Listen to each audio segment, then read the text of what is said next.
Hey guys, today I'm teaching you how Appwrite and Firebase compare and which backend platform really wins in 2025.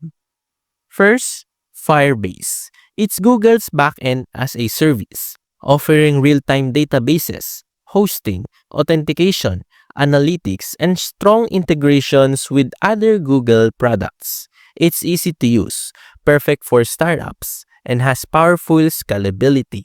But it can get expensive as your app grows. Now, Appwrite. This open source alternative has been gaining traction fast. It gives you authentication, databases, storage, functions, and even API management, all self-hosted or cloud-based. The big win?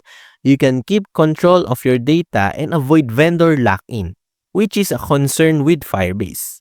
Plus, developers love its flexibility and growing community support. So which one is better?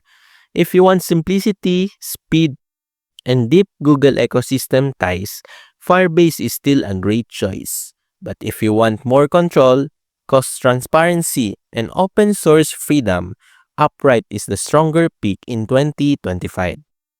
Thanks for watching. Don't forget to like, share, and subscribe for more tech comparisons.